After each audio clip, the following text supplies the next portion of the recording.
오늘도 미끄럽고 추운 날씨 속에서도 하나님의 전에 나오신 우리 성도님들에게 하나님의 크신 은혜와 또 건강함으로 함께 하시기를 간절히 소망합니다. 제가 신대원 다닐 때 필수 과목이 아니라 이제 선택 과목을 선택해야 될 때 선택하는 기준이 있었습니다. 그 기준의 첫 번째는 담당 교수를 보고 선택을 하게 됩니다. 제가 배우고 싶고 또 존경하는 교수님이 오픈한 수업은 그 과목이 과목 제목이든지 커리큘럼이든지 어느 시간대에 있든지 상관하지 않고 우선 무조건 신청을 합니다. 그리고 남은 과목은 이제 학기 수업 시간이 언제 배정되어 있는지, 제목인 어떤 것인지, 또 수업 내용은 무엇인지를 보고 나머지를 결정하게 됩니다. 존경하는 교수님이 하는 수업에 들어가는 것은 기쁨이 있고 또 학업의 성취가 있습니다. 하지만 억지로 들어야 하는 수업은 때로는 그 자리에 있는 것 자체가 곤욕일 때가 있습니다. 학생들이 어떤 과목에 관심을 갖게 되고 또 더 열심히 공부하게 되는 이유 중에 하나가 바로 어떤 선생님을 만나느냐에 따라서 많이 좌지우지 됩니다. 좋은 선생님을 만나면 그 과목이 좋아지고, 반대로 아무리 흥미 있었던 과목이라 할지라도 선생을 잘못 만나면 그 과목에 흥미를 잃게 됩니다. 이는 수업뿐만 아니라 우리가 사회에 진출해서 어떤 상사 밑에서 일하느냐에 따라서 그 사회생활이 행복할 수도 있고 때로는 불행할 수도 있습니다. 더 확장시키면 이 국민의 행복도 어떤 지도자를 만나는지에 따라서 달려 있습니다. 좋은 지도자를 만나면 국민의 만족도가 올라가고, 독재자를 만나면 결국 그 나라의 국민들은 매우 큰 불행을 겪게 됩니다. 우리는 공부할 때나 또 직장을 다닐 때나 이 땅에 살아갈 때 모든 부분에서 만족하지 못하는 이유도 바로 여기에 있습니다. 우리와 같이 연약한 사람, 부족한 사람들이 가르치고 또 연약한 상사나 지도자가 통치하고 지시하니 모든 부분에서 만족을 누릴 수가 없는 것입니다. 우리 인간은 모두 다 연약한 존재, 뛰어봤자 벼룩처럼 서로 다 고만고만한 사람들입니다. 그러니 우리는 사람의 지도와 통치 안에서는 완전한 행복과 또 안정을 누릴 수가 없습니다. 하지만 우리 믿음의 사람들은 이 세상의 진정한 통치자가 바로 이 땅의 인간이 아니라 하나님 한 분뿐임을 믿고 고백하는 사람들입니다. 우리 인간과는 차원이 다르신 전능하시고 위대하시고 존귀하신 하나님의 통치 아래 사는 사람, 그분의 지도 아래 살아가는 사람은 참된 행복과 평안을 누릴 수가 있습니다. 그래서 오늘 시인은 그 사실을 선포하고 있습니다. 우리가 읽은 시편 93편은 시의 머리말이나 저자가 기록되어 있지 않습니다. 하지만 본 시의 명확한 주제는 바로 전능하신 통치자에 관한 것입니다. 여호와께서 전능하신 통치자가 되어주신다는 것을 선포하신 후에 이제 그 이후에 그것에 대한 주석과 설명을 2절부터 기록하고 있습니다. 전능하신 통치자 되신 하나님의 나라, 그 나라가 다스리는 그 세상은, 하나님께서 다스리는 그 세상은 어떤 모습일까요? 우리 찬송가 390장에 보면 예수가 거느리시니라는 찬송가가 있습니다. 예수가 거느리시니 즐겁고 평안하구나. 주야의 자국 깨는 것 예수가 거느리시네. 때때로 괴로움 당하면 때때로 기쁨 누리네. 풍파 중에 지키고 평안히 인도하시네. 내 주의 손을 붙잡고 천국에 올라가겠네. 괴로우나 즐거우나 예수가 거느리시네. 이 세상 이별할 때에 마귀의 권세 이기네. 천국에 가는 그 길도 예수가 거느리시네. 주날 항상 돌보시고 나 친히 거느리시네. 주날 항상 돌보시고 날 친히 거느리시네 라는 우리 찬송가의 가사를 잘 알고 있습니다. 하나님께서 다스리시는 그 세상은 즐겁고 평안합니다.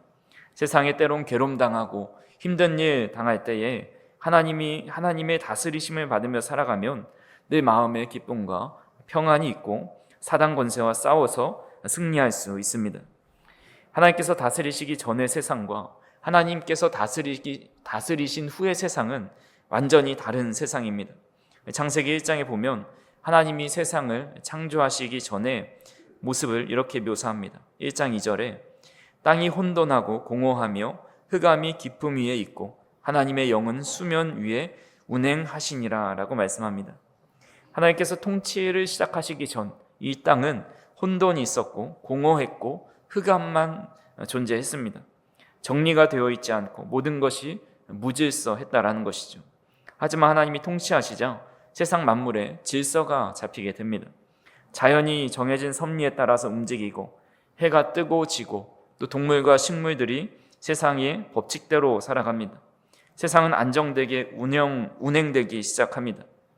텅 비어있고 아무것도 없었던 공허한 땅에 하나님은 해와 달과 별과 또 바다와 식물과 동물과 사람을 채우시면서 아름다운 세상으로 만들어 가셨습니다. 흑암 속에 있었던 세상도 하나님이 빛이 있으라 하시자 밝아지고 생명이 움트는 땅이 되었습니다. 비록 눈에 보이는 세상은 때로는 죄악으로 더럽혀져 있는 세상, 또 고통과 이 슬픔, 그것이 가득한 세상입니다. 하지만 우리의 영혼이 여호와의 다스림 아래에 거한다면 황폐한 사막과 같은 이 땅도 동산이 되고 맹수가 위협하지 못하는 평화가 임하게 됩니다. 사랑과 기쁨이 가득한 나라가 우리 영혼 안에서부터 시작하게 된다라는 것입니다. 그렇게 간절히 바라기는 저 어린 성도님들이 전능하신 하나님의 통치 아래 살아갈 수 있는 다 하나님의 백성들, 하나님의 자녀들 되실 수 있기를 간절히 소망합니다.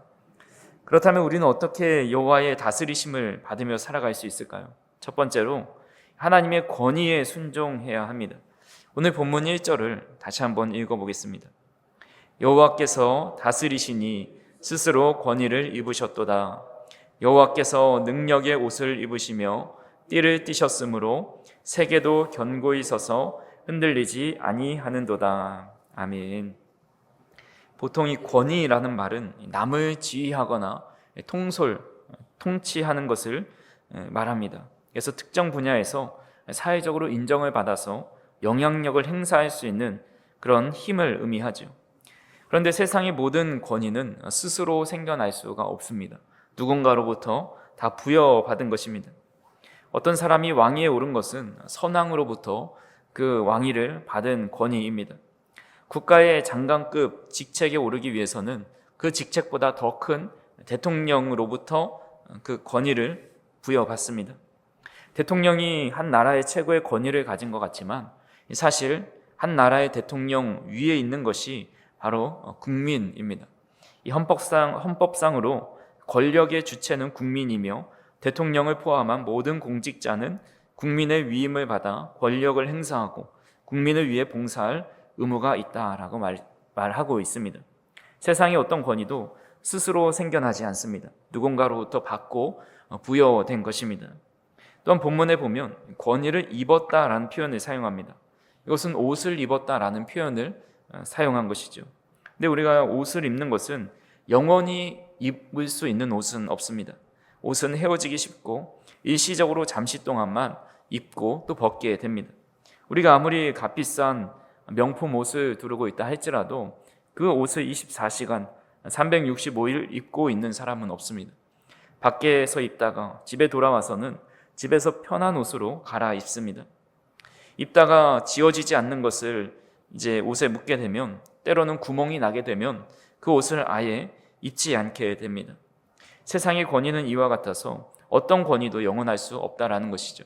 아무리 견고한 독재의 정권도 영원하지 않고 대통령도 5년이면 내려와야 합니다. 하지만 하나님의 권위는 이런 세상의 권위와 차원이 다른 것을 말씀하고 있습니다. 권위를 히브리어로 깨우트라고 하는데 이것은 보통 사람들이 감히 쳐다보지도 못하는 위엄이나 장엄함을 의미합니다. 이 단어는 본질상 인간에게 어울리는 것이 아니라 바로 여호와 하나님께만 어울리는 단어입니다. 인간은 그 위에 그보다 더 높은 자가 있고 더 나아가서 피조물입니다. 그 위에 창조자를 모시고 살아가는 존재이기 때문에 이 단어가 원리상 어울리지 않는 것입니다. 하지만 여호와는 스스로 계시는 분이시기 때문에 하나님보다 더 높은 무언가가 존재하지 않습니다.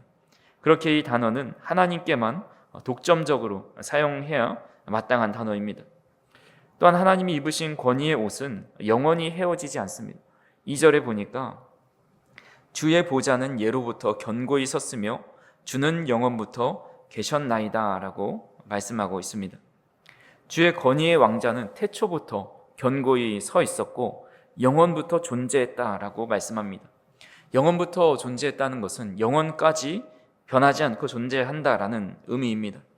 주님이 입으신 권위는 절대 헤어지지 않고 또 벗지도 않으시고 또 영원 전부터 영원까지 계속되는 권위입니다. 즉 이 하나님이 가지신 권위는 그 권위 자체가 하나님이시고 하나님이 권위가 된다라는 겁니다. 우리는 그런 하나님의 권위 아래 순종하며 살아가야 합니다. 그런데 그런 하나님의 권위가 세상의 권위와 다르다라는 것을 알고 또 하나님의 권위 아래 우리가 순종하며 살아가야 한다는 것은 아는데, 그렇다면 구체적으로 이 하나님의 권위 아래 살아간다는 것은 무엇일까요? 하나님의 권위 아래 살아간다는 것은 하나님의 말씀 아래 살아가는 것을 의미합니다. 하나님은 하나님의 말씀으로부터 통치를 받고 또 하나님의 말씀에 순종하는 것이 바로 하나님의 권위 아래 살아가는 것입니다.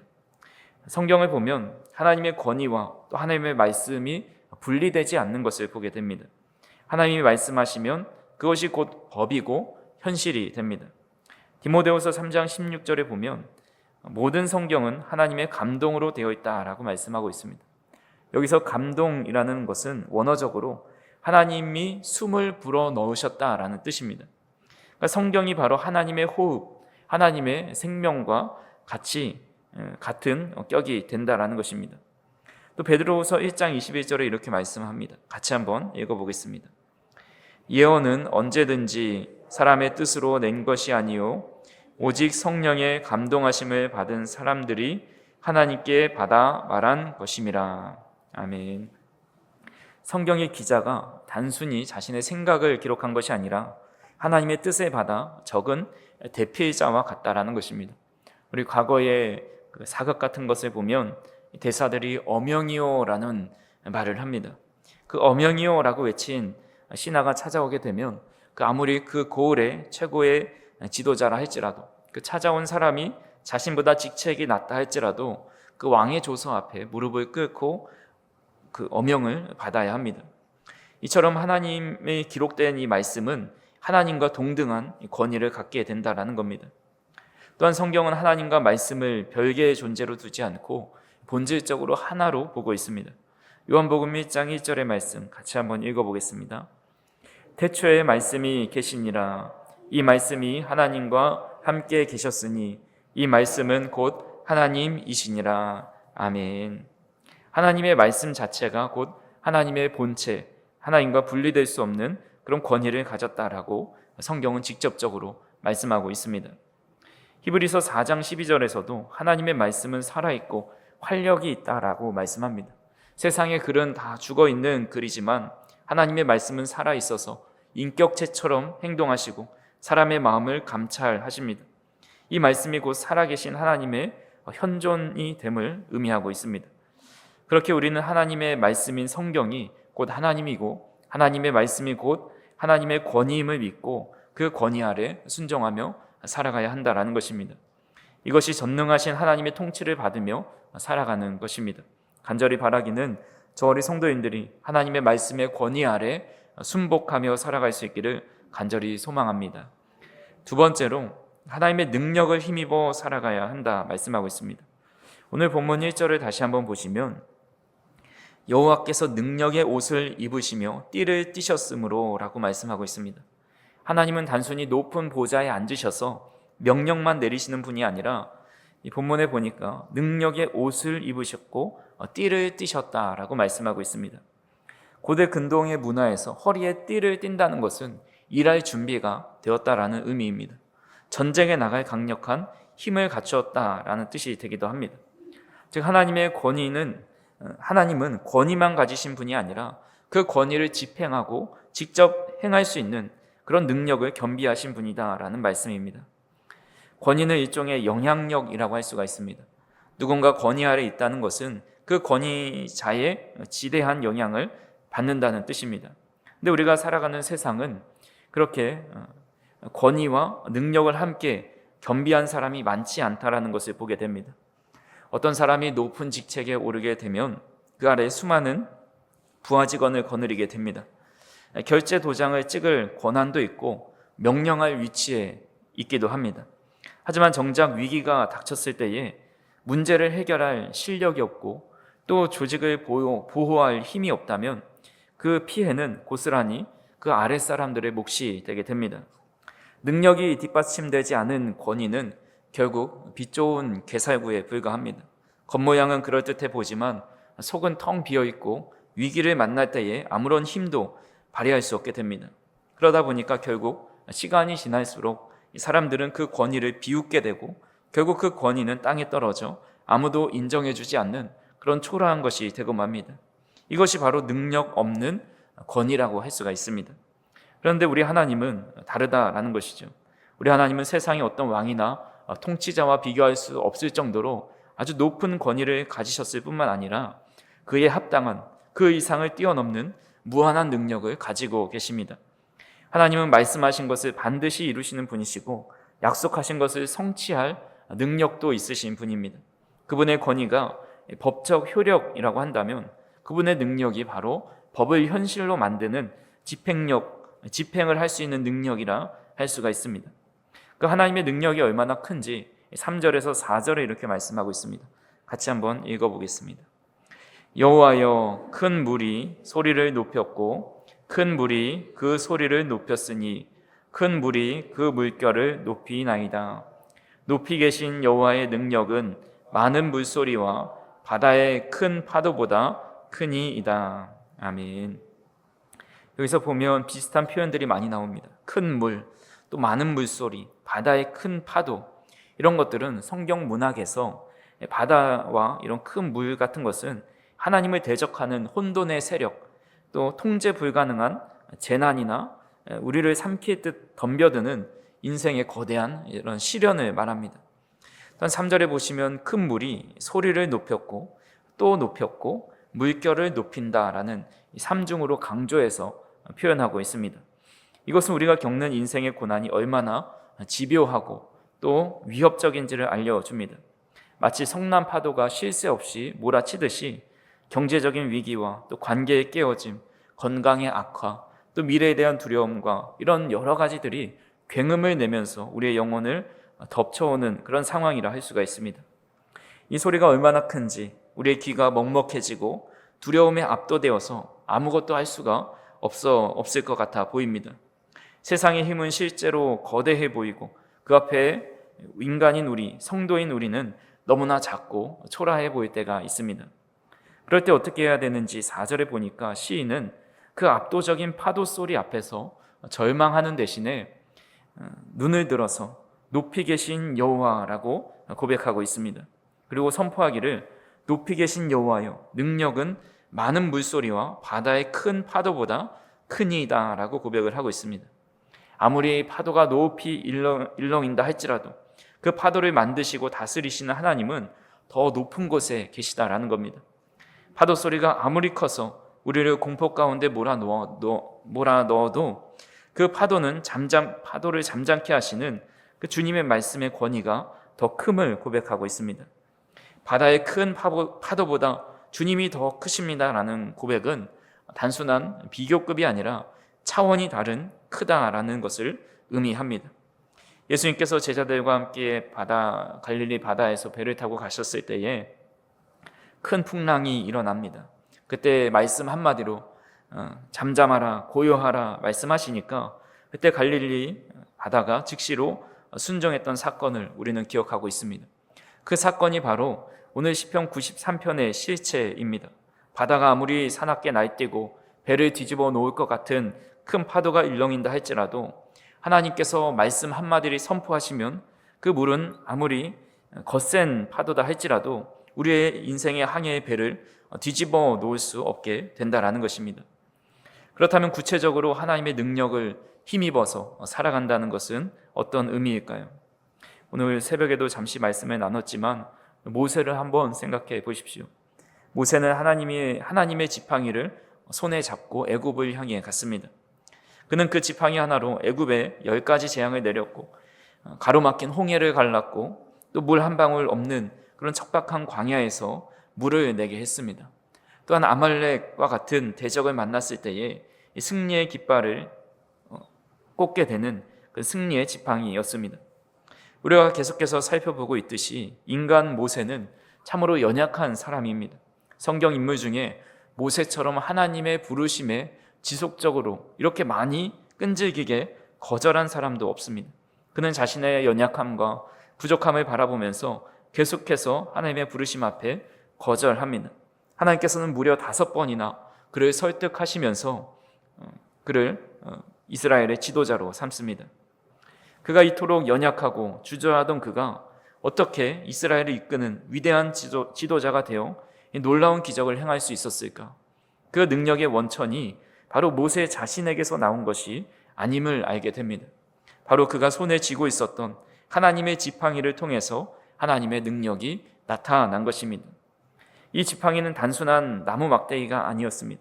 하나님의 능력을 상징하고 하나님께서 그와 함께 하신다는 그런 임재의 증거였습니다. 아마도 모세는 손에 쥐고 있었던 그 지팡이를 바라볼 때마다 아마 이런 고백을 했을 것입니다. 맞아, 이 기적을 내가 행한 것이 아니지, 전적으로 하나님께서 이 지팡이를 통해서 행하신 일이지라고 생각을 했을 것입니다. 우리도 마찬가지입니다. 우리가 가진 지혜와 또 쌓아온 경험, 또 소유한 물질, 자랑할 수 있는 여러 가지 인맥들, 이런 것들이 우리 인생의 바다가 잔잔할 때는 훌륭한 도구가 될 수 있습니다. 하지만 인생에 큰 물이 들이닥치고 큰 바다가 일렁일 때에 그 감당할 수 없는 큰 파도가 우리 영혼에 덮쳐올 때에 우리가 가지고 있는 여러 가지 조건들은 아무런 힘도 쓰지 못하는 무력한 것이 될 때가 참 많이 있습니다. 제가 최근에 뉴스를 보니까 이 타이타닉 그 호가 침몰했을 때에 그때 이제 그 타이타닉 호에 탑승했었던 승객 중에 부유했던 가장 최고의 부호가 있었는데 미국의 유명 백화점인 메이시스의 소유주인 이시도어 스트라우스와 그의 아내 이다 스트라우스 부부가 있었습니다. 근데 얼마 전에 경매에 그 남편 이시도어의 금장 회중시계가 경매로 나왔는데 무려 34억 원에 낙찰되면서 그 시계 가격에 많은 사람들이 놀랐던 일이 있었습니다. 이 시계가 이 타이타닉호가 침몰했던 그 시간 새벽 2시 20분을 가리키고 있고 또 보존 상태가 아주 뛰어나가지고 이것이 큰 금액에 낙찰되었는데 이 가격도 놀랐지만 그들의 사랑과 또 서로 희생이 참으로 많은 사람들에게 재조명이 되었습니다. 침몰 당시에 1등석 승객이었던 그들에게는 구명보트를 탈 기회가 있었습니다. 하지만 이미 연세가 많이 들었던 그 남편이 여자와 아이들이 더 타야 되고 우리는 그냥 배에 남아서 여기서 생을 마감하겠다라고 이야기합니다. 그래서 그의 아내도 보트에 탔다가 다시 내려와서 그의 남편과 함께 그 타이타닉 호에서 생명을 마감하게 됩니다. 영화에서는 이렇게 서로 침대에서 포옹하고 이렇게 물이 이렇게 들어오는 장면으로 이렇게 연출이 됐습니다. 근데 이 숭고한 사랑과 희생에 대해서 많은 사람들이 감동을 주었는데 제가 여기서 주목한 또 다른 한 가지 사실은 그가 남긴 이 회중시계가 지금은 수십억 원의 가치를 인정받을 만큼 그는 당대에 거대한 부를 가진 재력가였습니다.